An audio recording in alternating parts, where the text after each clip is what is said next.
एक सच्ची राजपूती कथा, नारी बलिदान और वचन की मर्यादा की मिसाल।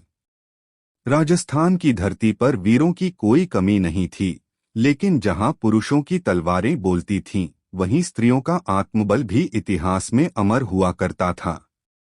यह कथा है एक ऐसे ही योद्धा और उसकी वीरांगना पत्नी की, सोढ़ा रावत और रूपवती की।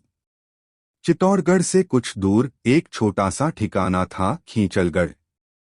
वहीं रहते थे सोढ़ा रावत, एक बहादुर राजपूत योद्धा, स्वाभिमानी, सच्चा और राजधर्म का पालन करने वाला।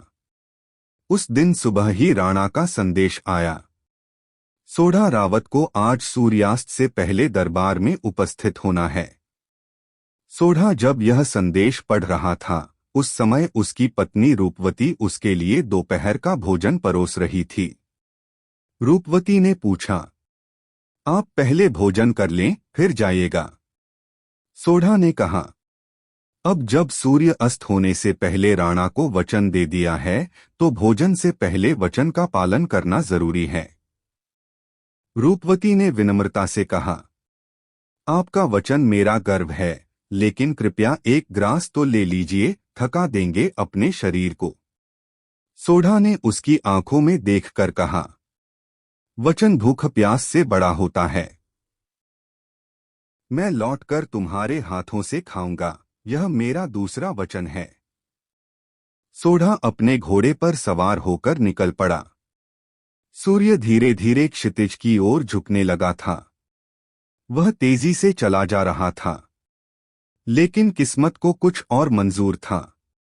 घने बबूल के पेड़ों के बीच एक मोड़ पर डाकुओं ने उसे घेर लिया। जो कुछ भी पास है, निकाल दे। सोढ़ा ने पहले समझाने की कोशिश की, मैं एक सैनिक हूं, राजा की सभा में जा रहा हूं, रास्ता छोड़ दो। पर डाकू हंसते रहे। राजा का नाम लेकर कौन नहीं बचना चाहता। उन्होंने उसका घोड़ा, तलवार और जेब की वस्तुएं छीन लीं। किसी तरह झगड़ते हुए सोढ़ा ने भागने की कोशिश की, लेकिन समय बीत चुका था। वह जब दरबार पहुंचा, तो सूर्य अस्त हो चुका था। राणा की सभा में पहुंचते ही राणा ने कठोर स्वर में पूछा, वचन भंग क्यों हुआ, सोढ़ा रावत? सोढ़ा ने सिर झुकाकर कहा, मार्ग में डाकुओं ने घेर लिया, राणा साहब। मैंने भरसक प्रयास किया समय से आने का। राणा ने कठोरता से उत्तर दिया, राजपूत के लिए बाधा कोई बहाना नहीं होता। तुमने मेरी सभा की मर्यादा भंग की है। दंडस्वरूप इस महीने का वेतन जब्त किया जाता है। सभा में सन्नाटा छा गया। घर लौटकर जब सोढ़ा ने रूपवती को पूरी बात बताई, उसने ना कोई शिकायत की, ना एक आंसू गिराया। वह उठी और अपने गहनों की संदूकची ले आई। सभी गहने निकालकर पति के सामने रख दिए। ये ले लीजिए।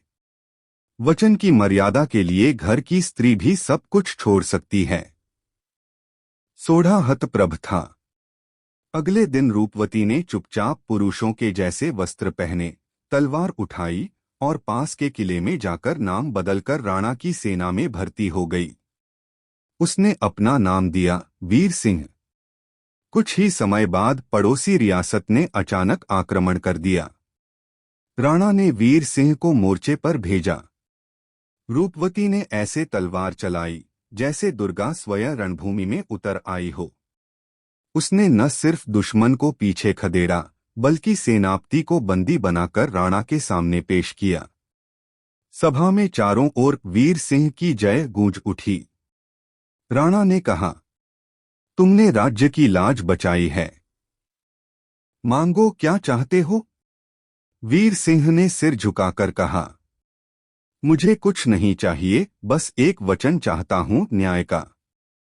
फिर उसने अपना सिर उठाया, पगड़ी उतारी और सच बता दिया, मैं कोई वीर सिंह नहीं, मैं एक राजपूत योद्धा की पत्नी रूपवती हूं। सभा स्तब्ध रह गई। राणा ने अपनी गद्दी से उतरकर कहा, जहां स्त्रियां ऐसी हों, वहां राज्य अक्षुण्ण रहता है। तुम्हारे समान नारी को मैं सैनिक नहीं, प्रेरणा मानता हूँ। उसने सोढ़ा रावत को पुनः सेना में उच्च पद पर नियुक्त किया और रूपवती को राणा की रक्षिका की उपाधि दी। इस घटना के बाद खींचलगढ़ में नारी सम्मान उत्सव की शुरुआत हुई, जो वर्षों तक मनाया जाता रहा। रूपवती की गाथा आज भी लोकगीतों में सुनाई जाती है। वचन निभाने वाला पति और वचन निभाने वाली पत्नी, यही है राजपूताने की असली शान।